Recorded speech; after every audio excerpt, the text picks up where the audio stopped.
kailangan niyang magbabanggit ng mga personal attacks, kakalkalin po itong mga atraso niya sa bayan. Ito pong kumpanya niyang SunWest Corporation. True or false? Ito po ba ang isa sa pinakamalaking government contractor sa bansa? Sagot, true. True or false?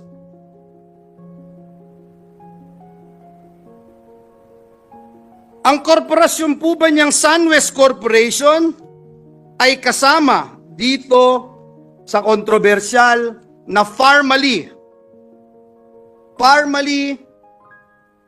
case dito na inimbestigahan sa Senado na